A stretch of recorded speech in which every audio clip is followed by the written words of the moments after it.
welcome to this week's edition of Random Shit, Random Guy. As always, I'm your host, Phil, and we are back for an packed episode. Unfortunately, it's mostly not good news, but hey, we're going to make the best of what we got with the time that we have. Before we get into any of the big news of the week, I do want to shout out.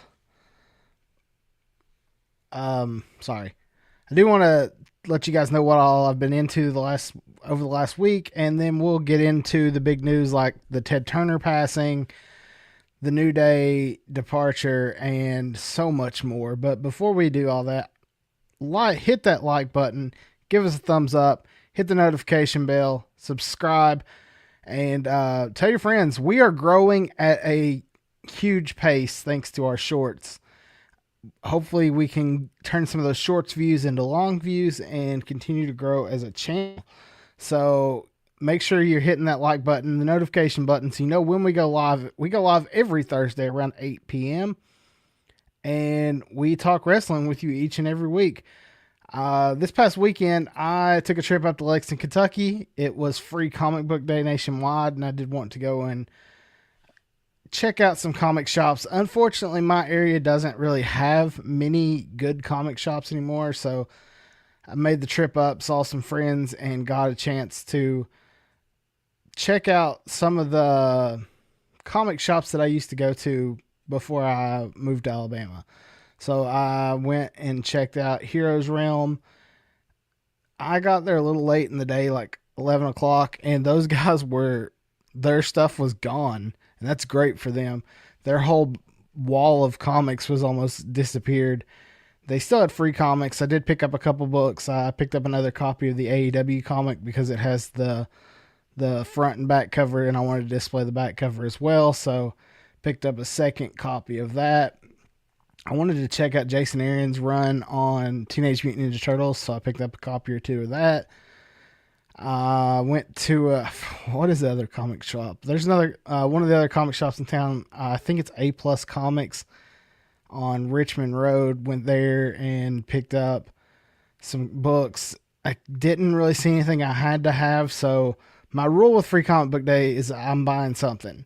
So I actually picked up a AEW Sheeta figure because I don't think I have it, but the price was so cheap that I was like, man, even if I got it, it's worth it to have another copy of the belt. So I picked up a Sheeta figure, and then I also made the trip across town to Toy Vomit, or as they are known, Toy Headquarters in Lexington, Kentucky, the greatest toy store in Lexington, Kentucky. I may even say one of the greatest toy stores I've ever been to in the United States. If you are a wrestling fan, Toy Vomit is the place to be. They have they have a whole wall of just wrestling figures. And when I mean a whole wall, I mean they've got a wall of elites. They've got ECW rings. They have so much stuff there. It's just such a cool shop. There's so much I wanted. They had the CM Punk versus MJF Blood and Guts figure from the dog collar match. They had that on display. I wanted that, but I just couldn't make myself do it. They had some more wrestling turtles. I ended up leaving there with a Magnum TA figure. Got it at a really great price, and I couldn't leave without it. So I had to get something. Like I said, it's Free Comic Book Day. You don't go to Free Comic Book Day without buying something. I held myself back a little bit. Thank God, because like I could have went nuts in there. At one point, I had like 10 things in my hands, and I was like, I don't need all this. I can wait, and I will be back to Toy Vomit in the next couple weeks, so hopefully I can pick up some more stuff. Going to be making the trip to Frankfurt next week for an event at the Capitol building. Miss Elizabeth has a exhibit in the Kentucky Capitol Museum because she is a native Kentuckian from Frankfort, Kentucky, her hometown. That's where she was born. That's where she her grave's there as well.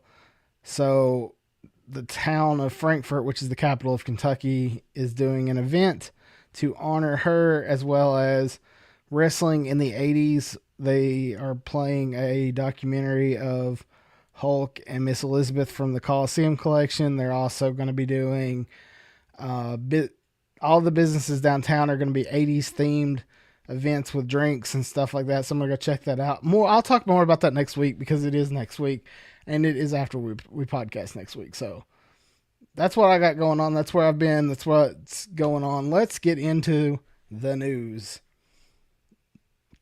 Excuse me, I forgot my drink today, so hopefully I can make it through this one. The big news for me was the news that came out yesterday of the passing of Ted Turner. Ted Turner was one of the most influential men in wrestling in the South. If you're like me, grew up in the southern part of the country, I grew up in Kentucky. WCW was our life bread. Like, I was of the age where WWF was on television, but I was a WCW kid. And that's because every Saturday on TBS, you had wrestling. And then after that, you had the start of the Monday Night Wars with Nitro. Later, Thunder added in. You had the pay-per-views. Like, I was a WCW kid through and through. I have a whole shelf up here dedicated just to WCW guys. So WCW was a huge part of my life. And the owner at the time of WCW was Mr. Ted Turner. Ted Turner passed away yesterday at the age of 87. If there was one billionaire who did more for wrestling, in my opinion, it was Ted Turner. He was the first guy to basically be like, I believe in the product. Even if it's losing money, we're going to keep them on the air. They made it to where WWE had competition. Now, was he originally a wrestling guy? Probably not. He said he was a fan as a kid, and once he got money, he got into wrestling. And I think one of the reasons he got into wrestling was because originally wrestling was cheap for television. And originally he started in the 1970s with Georgia Championship Wrestling. It was one of his biggest hits when he created the TBS Superstation, Turner Broadcasting System, which is still around today, home of AEW. So he started in the business airing Georgia Championship Wrestling, and then Black Saturday happened where Georgia Championship Wrestling was supposed to air, but Vince bought Georgia Championship Wrestling, put WWE on there, and from that point on, it became the home of Jim Crockett Promotions, and ultimately, Ted Turner would buy Jim Crockett Promotions, turn it into WCW. And that happened in the 80s. And in 1984, he basically became the biggest competition to WCW because, like I said, Black Saturday happened in 1984 when when WWE bought Bill Watts' territory. Turner would then become more involved in wrestling. He put Mid-South Wrestling on for a while. He put JCP on. Ultimately, he would buy Jim Crockett Promotions, and that's where the war began. Like, for the longest time, WCW was the number 2 company to WWE from the 80s into the 90s, up until Turner decided in 1995 that he wanted to go head-to-head, see what it took to beat the WWE, and he gave Eric Bischoff the go-ahead to go ahead and create WCW Nitro in 1995. And from 1996 to 1998, they would be the number 1 promotion in America. In that short 2-year span, 86 weeks of television, he would beat each and every week that they would beat WWE. He would be the guy who introduced full contracts to guys. He was the guy who allowed no cut contracts to wrestling, a thing that's not even around today.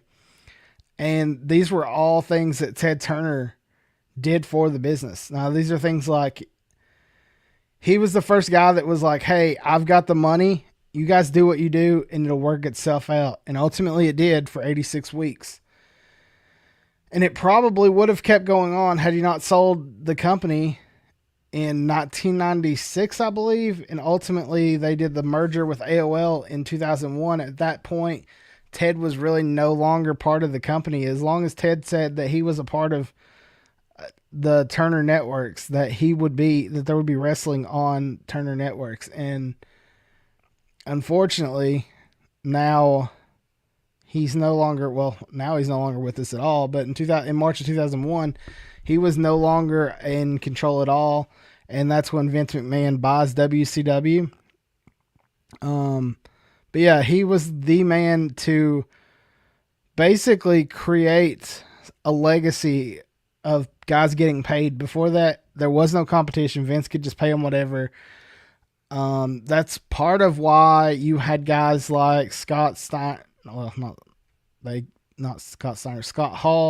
and Kevin Nash come in to the company because they were paying more. They had guaranteed contracts. They were able to get Brett over because of, money, and he was able to pay these guys more, give them a living so they could take care of their family. Now, he was way more than wrestling. Ted Turner is the guy who is responsible now for the 24-hour news cycle as he created CNN. And that's considered like his brainchild. He was the first person to come up with the idea of 24-hour news. People thought he was crazy when he did it. And then he would go on later to create a spinoff of the news with the top headlines that would go 24/7. He introduced Cartoon Network, something as a kid we all loved. 24-hour cartoons. It was his idea to continually have talent, things on television. This man built his career off of three things: Andy Griffith, WCW, and the Atlanta Braves. He put all those on the Superstation, and that's why so many people in the South, even if you're not from the Atlanta area, you're a fan of the Atlanta Braves. I can remember being a kid being a fan of the Braves and the Red Sox, because you could do that because the Braves were National League, Red Sox were American League. I loved the Red Sox from the time I was a little kid because I played on the Red Sox as a T-ball kid. And I was like, fuck yeah, man, I'm a Red Sox for life. But you couldn't see all the games because they didn't show in our area, but you could always watch every day. You could watch the Atlanta Braves, and that was huge. He also would go on and own the Atlanta Hawks at one point. He would own I want to say it was the Atlanta Thrashers, the hockey team there. He was the man in Atlanta. He was considered at one point the mouth of the South, which is a moniker now that we know for Jimmy Hart, but that was Ted Turner, man. He didn't give a fuck because he had the money. He could do whatever he wanted. His life, he lived a huge life, and a small part of that come into our world with wrestling. So it's pretty crazy. In 2018, just a month after his birthday, the Turner family said that he had Lewy body dementia and a progressive brain disorder. In early 2005, he was then hospitalized with a mild case of pneumonia and was recovering in a rehab facility. And ultimately, he passed yesterday at the age of 87. Like I said, this man he started in the business with his dad's business of originally he inherited his dad's business, which was a small business that just did billboards. And he was one of the first guys that come up with the idea of the rotating billboard, that you could sell more than one spot for the area. And then ultimately he would get Channel 17 in Atlanta. He figured out that, hey, if we send this out via satellite, we can get this channel across more places. And In 1976, he beamed that across the satellite, and that's when TBS was born, the first Turner Broadcasting Network. Like I said, he would buy the Braves. He's the guy who took the Braves to the 96 World Series. You would see him at games all the time. You would see him with Jane Fonda at WCW events. This man was through and through Atlanta. You would see him everywhere. He basically lived at one point at the CNN towers. It's pretty cool because my one time I got to watch wrestling in Atlanta, we went to the CNN towers because it's right beside of the State Farm Arena. So that was really cool to get to see the offices. I didn't go and do the tour that day, but it's crazy to think how big and how influential he was. You know, he was one of the people who made sure that the Persian War in the 90s was all over the television through CNN. You know, he would ultimately, like I said, sell the company and no longer be involved. But Ted Turner was such a huge influence. Like I said, guys that are getting paid big money today should go back and thank Ted Turner. It was really cool last night. AEW did a tribute to Ted Turner, having Tony Schiavone as well as Sting come out, and they did a 10-bell salute. It was really special. Like I said, it was one of those things that if you were born and lived through it, and you lived in the South even more, it just meant more. It was really cool. Like Sting said, they were guys that wanted to shut down WCW because they weren't making money, and he's like, I'm a fucking billionaire. Let them wrestle. Let them do their thing. And because of that, guys are getting huge contracts today. Some 6 figures, some 7 figures. You got guys in the WWE who, because of that initial bargaining chip, kept wrestling alive today. And that's something you can only they can thank Ted Turner for. It's crazy to think that on a day that we're talking money with Ted Turner is also a day we're going to be talking about more WWE departures. Last week, WWE announced, last week's whole episode was WWE departures. And I thought, well, that's it. We're done. We're done with this. Okay. Well, we weren't. Friday night, I believe it was, right after we recorded the next day, I'm sharing the episode. This happened Saturday. I was in Lexington at Free Comic Book Day when I saw that WWE released Kofi Kingston and Xavier Woods The New Day. And I'm thinking, you just let go of The New Day? Man, things must be going crazy over there. And it turns out, yeah, they were going insane. They also would go on and get rid of 2 Bloodline members in Tongaloa and Jeff Cobb. Now, those 2 guys weren't on television as much, and they really weren't doing a lot with them, so I kind of understand it. But, those are 2 guys you literally just signed in Tongaloa and Jeff Cobb less than a year ago, maybe a year ago. But I guess the WWE brass, the TKO brass, decided that they are no longer wanting to spend all this money on contracts and have went out to the talent and asked them to take a 50% pay cut. Now, we don't know what talent was asked, but we know many of them gave less than 48 hours notice to say, hey, you can take this pay cut and stay, or you can not take it and leave. And I guess some of the ones who decided to take it will never know, who they are or what they've done. And I'm sure this will come out at some point. But 2 guys who said, fuck you, we're leaving, was The New Day, Kofi Kingston and Xavier Woods. Those 2 will walk right into AEW I wouldn't doubt you'll see them in some big match at All In at Wembley Stadium. And it's crazy because even after they decided to let them go, they tried their damnedest to keep Xavier Woods on for Up, Up, Down, Down because it makes so much money for them that they were like, hey, let's your wrestling contract's not going to be here, but how about you do a digital contract with us and you keep doing that thing you created that we bought off you? And of course, Xavier Woods basically said, go fuck yourself. And now the New Day is no longer part of WWE. The New Day would rack up so much in their span with the company. I mean, you had Xavier Woods win the title. You had, I want to say they had more tag team championships than any other team. I could be wrong about that. Let's see here. Scroll.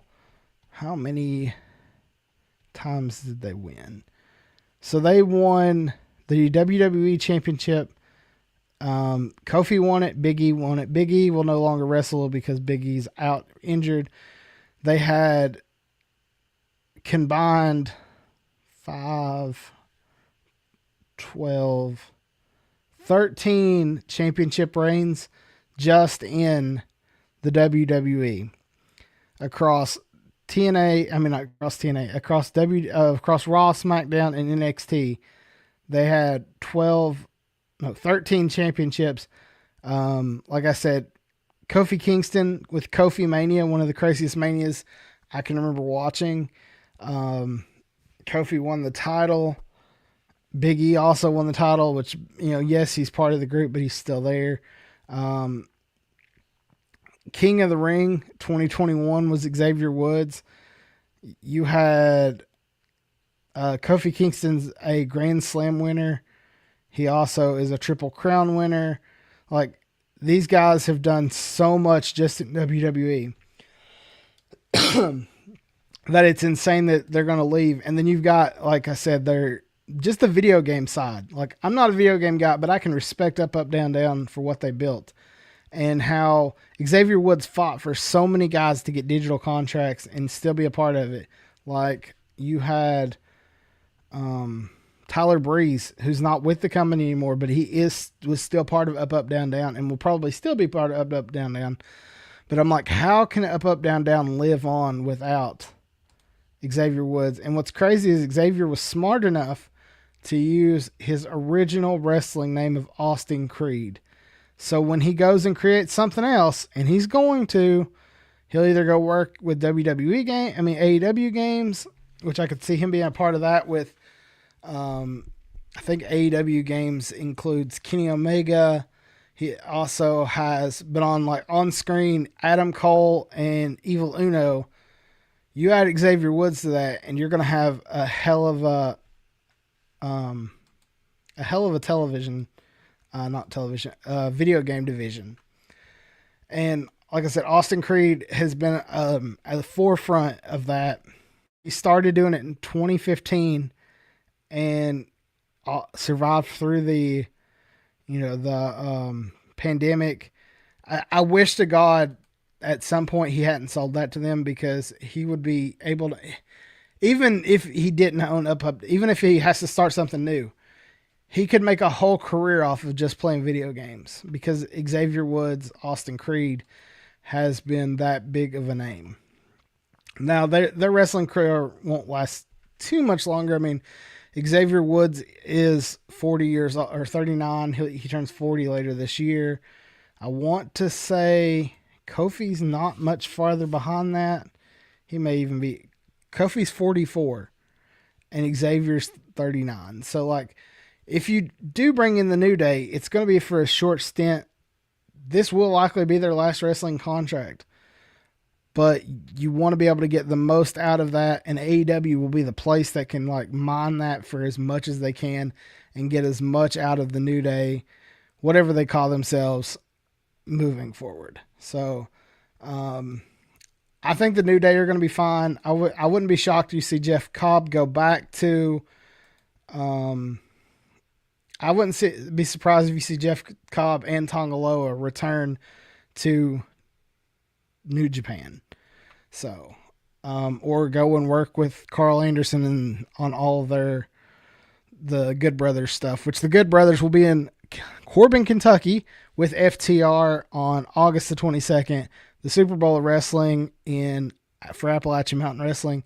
Just a cheap plug for that. So, but when it comes to firing people and cutting, you would think that the WWE was losing money. You would think TKO wasn't doing great. Well, the quarterly review come out because they're a publicly traded company. Every 3 months they have a stockholders meeting, and this year's stockholders meeting gave us the numbers that WWE has made last quarter. And in the last quarter, they've made $1.597 billion, so almost $1.6 billion of revenue. Now, out of that revenue, 249, almost 250, let's just say 250, just because we're rounding up. 250 million of that was net profit. Now, you are under the TKO banner, you have several companies.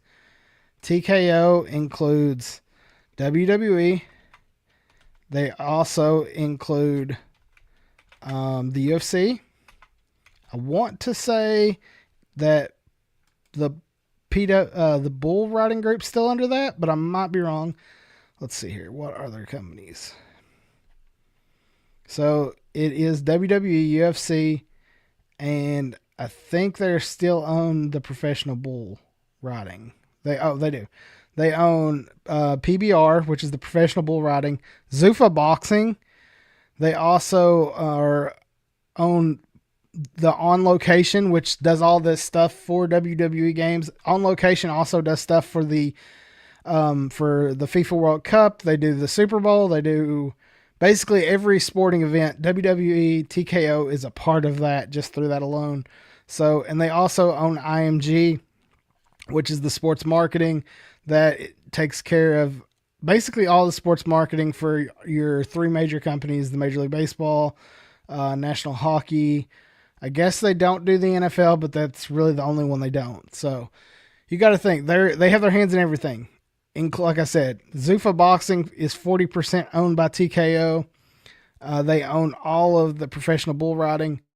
They own all of the UFC, and they own all of the WWE and everything under that. So TKO has a lot of brands. So it's not just the WWE, and it's not just the UFC. That being said, like I said, $1.6 billion is how much TKO brought in the first quarter. 250 of that 1.6 billion is profit. Out of that, just out of the 1.6 billion, 475 million of that come from the WWE, which is an 82 million increase since this time last year. The UFC brought in $4.1 million, which is a 41.5 million increase. So they figured out, hey, we can sell the WWE and make a lot of fucking money. And they've done that, but they also want to cut the cost. And I get it. At the end of the day, TKO does not care about the fans. They do not care about anything. They care about how much money they bring in and how much money goes out. And as of right now, they do not like that they only brought in $475 million, even though that was an $82 million increase. The problem is they had lawsuits in the UFC that they had to pay out. They have the White House card that they're putting on for free. That's going to cost them money. So how do you offset that, you ask? You offset that by cutting cost on wrestlers, because that's one of the ways. It's like, if they're not going to be on TV, cut them. The good thing with the UFC is they can have all these guys on contract. They have like 36 events a year. They know how much money they can afford to pay for each event. The WWE is 52 weeks a year. So that's 110 shows, I think, just on regular shows. Not counting their AAA shows, not counting the pay-per-views. So let's say 150 dates. You've got a lot that you got to pay for those buildings. You've got to pay to put them on television. You're not pay to put them on television because they're getting paid from Netflix and ESPN, and USA. But you got to pay to get the talent there. You got to pay to. There's so much goes into it, and a lot of people are like, "Oh, well, that makes sense." They've done all this. Everybody's taking a cut for the gain of the company. The problem is that ain't fucking true. That ain't true by a long shot. As Ari Emanuel, the chairman and CEO, basically the owner, originally he was the owner of Endeavor became TKO. He took home in 2025 a $67 million paycheck. That is up from his $18 million paycheck that he took in 2024. That is a 272% increase in raise. Mark Shapiro, the COO of TKO, took home a $43 million pay cut, up from $32 million. So he took home an extra $11 million. That is 33% increase. You had Nick Khan, who took home $6 million last year, took home $24 million this year. He's up 304% from the year before. And you had the CFO, Andrew Schleider, go from $8 million to $23 million. That's almost a 200% increase. So these guys, like, the money, let's say Ari Emanuel took home $50 million instead of $18 million. That would have covered all these people's contracts that just lost jobs. But no, these guys they only care about themselves. They only care about money. So of course they don't give a fuck, and they don't care about the talent. And you've got guys like Nick Khan who continue to increase his salary and continue to get more and more a part of the company. It was announced during the shareholders meeting that Nick Khan, the president of the company, has extended his contract through 2030. That puts him here another 4 more years. His original deal was up next year. He got a $50 million raise. He has a base salary of $2 million through next year, and then going to $3 million a year. That's his base salary. That's not his increase of all that. He also gets money for if TKO boxing does well, like, because he's the head of that. Let's face it, they kept him around for the WWE because he can sell ads, but more importantly, they want him to be the face of TKO boxing. And that's why he's around. He's the guy that's in front of, he's going to Congress. He was literally at Congress yesterday talking about the, what was he talking about? He was in Congress yesterday talking about the Vince McMahon shit. He was there a couple weeks ago with the Ollie Act. Like, TKO needs someone as fierce as Nick Khan, who was an agent, who knows what the fuck he's doing, and he is going to be around for the next 4 more years as the president of the company. And he's going to make a lot of fucking money to do it. Mark Shapiro was also talking. He's always talking. I feel like Mark Shapiro never shuts the fuck up, but he was talking about the Saudi Arabia deal, and he confirmed that they will not be pulling any events from Saudi Arabia, that they will still be going. They will go several times this year, no matter what's going on in the war. He said, I want to address the activity in the Middle East and our neighboring markets. First and foremost, we are firmly moving ahead with our scheduled events with the UFC. The UFC returns on June 27th to Saudi Arabia. That same night, the WWE will host, from Riyadh, Saudi Arabia, they'll host Night of Champions. The historic doubleheader reflects a commitment to our respective partners, aka the Saudis, and us bringing world-class events to fans all across the region despite the challenging environment, aka the fact that the U.S. is in a fucking war that we don't need to be in for oil. He said, I would like to add that the funding that has been withdrawn from Live Golf has nothing to do with what the commitment they have to to TKO. So even though Saudi Arabia has pulled money from Live Golf, they will continue to be funding through 2026 and into 2027 money with the WWE. He said, our commitment to our properties in 2026 and beyond is unwaverable. After these two events, we expect to remain active in the Middle East with a comprised of 6 events to take place with dates to be announced. The demand is real and our partners are committed into leaning into it. So even though safety of athletes they don't care.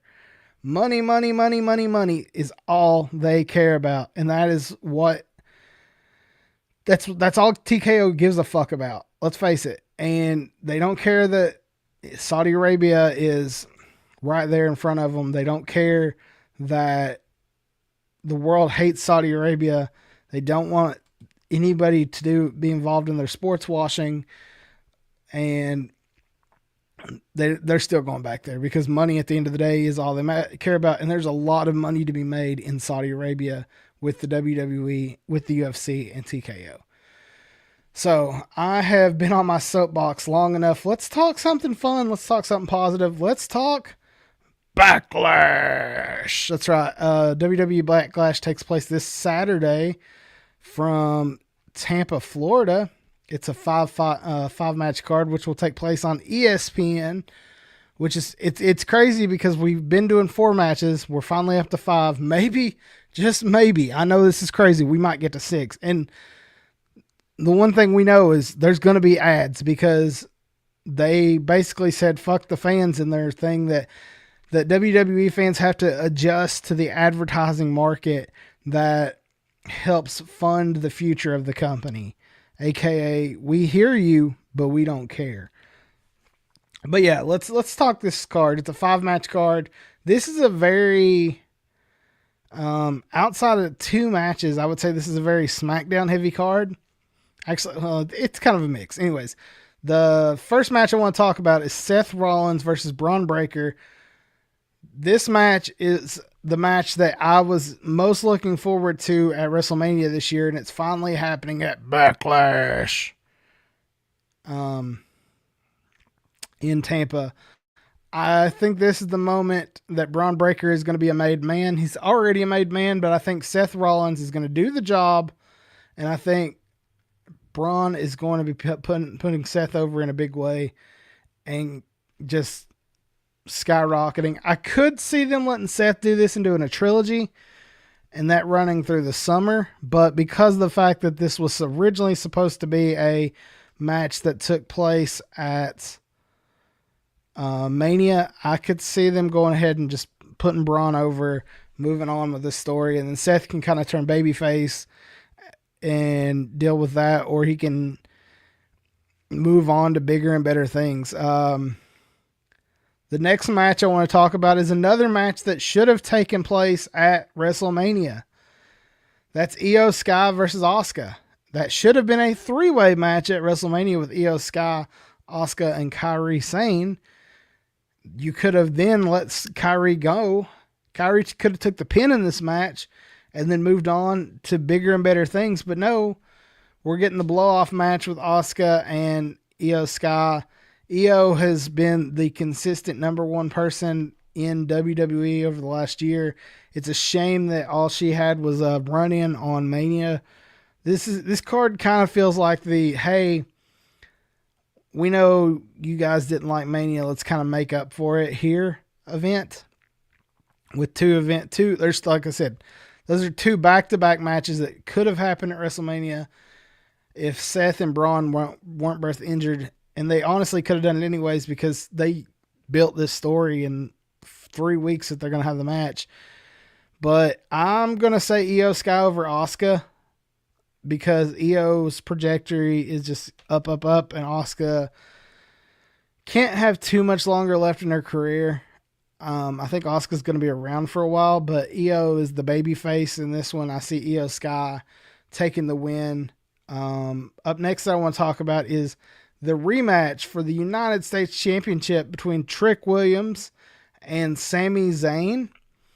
This has had the weirdest build of any match going into a pay-per-view PLE that I've seen in a long time, with Trick Williams and Sami Zayn and involving a gingerbread man?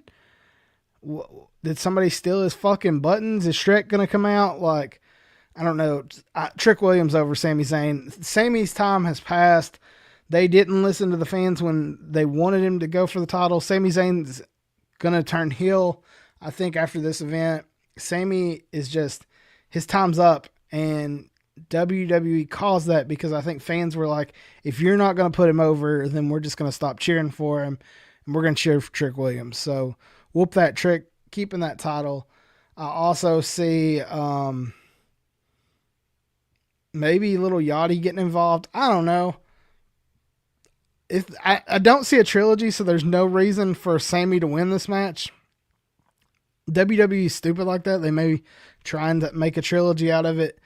I say let Trick Williams become United States champion and make that title something again.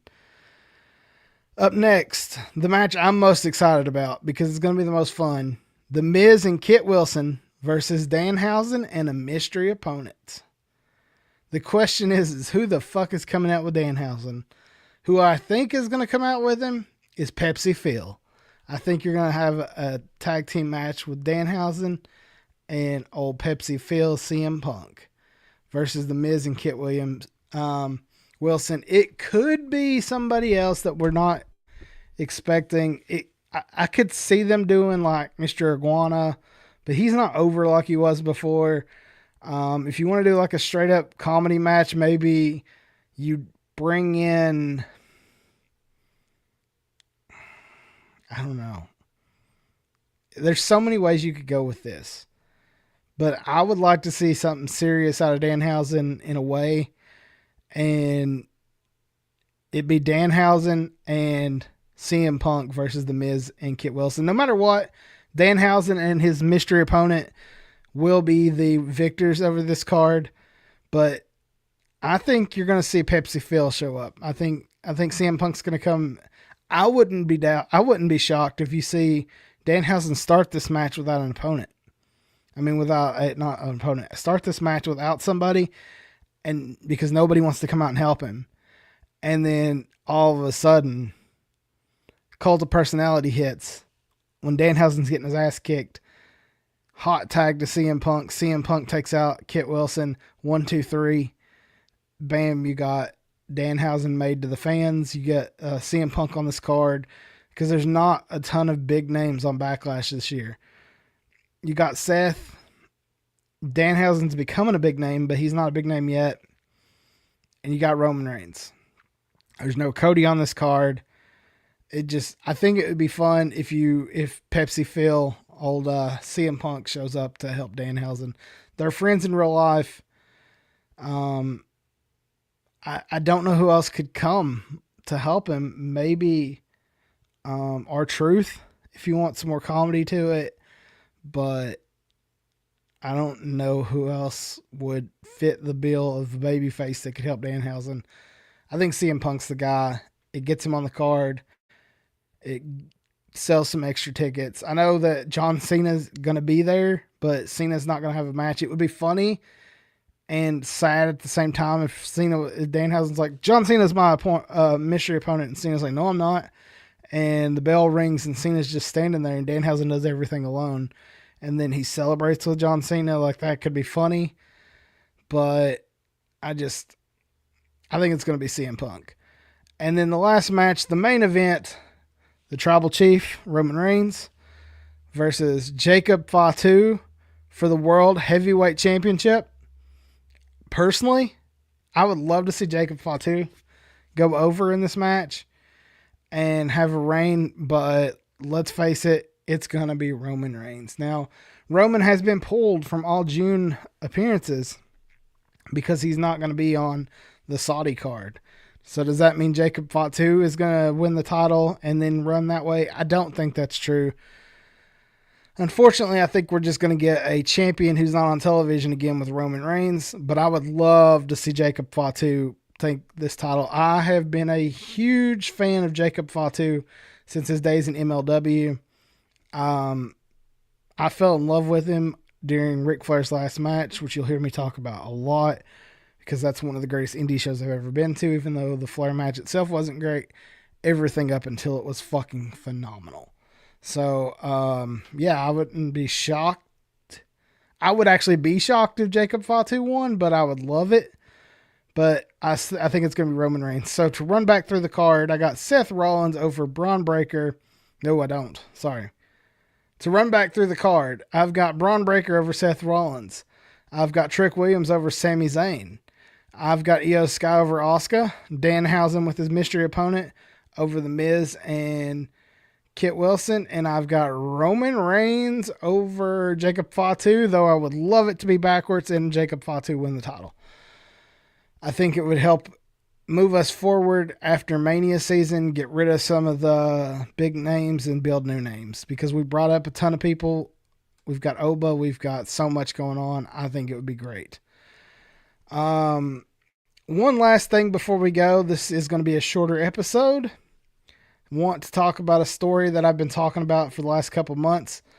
The follow-up of Raja Jackson and Psycho Stu. For those of you who haven't been keeping up with the story, on August the 23rd, Raja Jackson, son of Rampage Jackson, was at an indie show and he attacked one of the wrestlers by the name of Psycho Stu, to the point where Psycho Stu had to go to the hospital, was there for a long time. He had serious head injury, trauma to his upper and lower jaw, lacerations under his lip, a fractured patella bone, and he lost several teeth. Like, he got the fuck beat out of him by Raja Jackson. Raja Jackson isn't a wrestler. He is he was training to become, he was not yet, but he was training to become a mixed martial artist like his dad, Rampage. So he was at this event at Knox Pro Wrestling in Las Vegas. That's Rikishi's school. They were putting on an indie show, and he come out of the crowd while he was streaming. I can't remember the name of the streaming app, but he's streaming the whole thing and says, "Hey, I'm going to knock this motherfucker out," because he poured beer on him or crushed a beer over his head earlier in the night. I can't remember what exactly that was over, but yeah, he beat the fuck out of him, and then ultimately he was arrested, and he was charged with, he originally pled no contest to one felony of battery with seriously bodily injury last week, and then he has accepted a plea bargain. He's cut a plea deal that will have him go to jail for 90 days, as well as pay almost $82,000 over the next 2 years in restitution fees, which is probably close to Psycho Stu's medical bills of $82,000 and 2 years of formal probation. So he has to go to jail for 90 days. Is most likely the sentence that he will get in June. So, like I said, this Psycho Stu and Raja Jackson story is something we've been watching here on the channel since day one, since we heard about it. And I wanted to give you that final update. Probably won't talk about it anymore, but he threw over 20 punches to this dude's head while he was knocked the fuck out. Nobody did anything to help him. It was a shame that all that's gone down.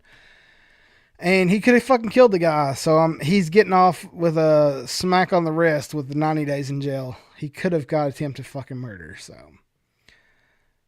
it was sad, and I just hate to see that happen. But yeah.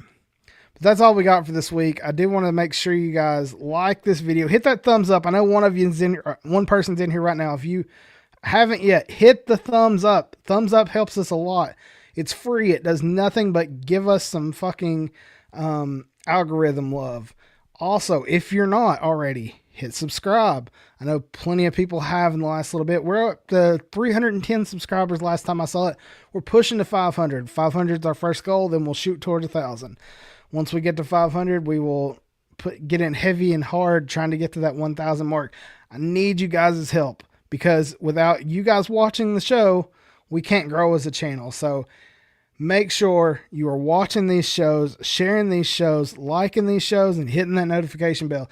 If there's a hot button down there, hit that hot button. Give us those hot points. We need all the love you got out there to help us move forward as a channel, and we will put more and more into the show, no matter whether you hit that like button or not. But if you do, it helps us a lot. It goes a long way. So make sure you like, share, subscribe. Follow us on our social medias. We are at RSRG Podcast on Instagram. We're at RSRG Podcast on X. We're at RSRG Podcast on TikTok. Yes, on TikTok. The app I hate the most, but we are there as well. When I go to an indie show, you're going to see all kinds of shorts on all those apps. You're also going to see them here on this page. So if you're a fan of independent wrestling, make sure you're checking out our shorts that are posted several times a week. So we got tons of content for you guys. We're at RSRG Entertainment on Twitter. No, on Facebook. So that's all we got, guys. I hope you guys stuck around with us for this hour, and I hope you guys share this show. Make sure you join the comments. Let us know what you liked about the show, what you don't like about how we can grow. Message us on socials. If you guys have somebody you'd like us to talk to, let us know. Maybe we can make that happen. But if you got an independent show, let us know. We'll try and put you over. One of the shows that, like I said, is coming up. We got 2 big shows with Appalachian Mountain Wrestling that we're promoting. There's one in June at the Lexington Ice Rink. You can find tickets now at amwrestling.com for the June show in Lexington, and then in Corbin, Kentucky on August the 22nd, Super Bowl of Wrestling. You got the Good Brothers, Carl Anderson and Doc Gallows, the Good Brothers, as well as FTR, Dax Harwood, Cash Wheeler in action in Corbin, Kentucky. That's all we got for you guys. I hope you guys like the show, and we will see you next week with more, and we will talk more about the Miss Elizabeth event in Frankfort, Kentucky next week as well. Thank you guys for watching, and we'll see you next week. Peace.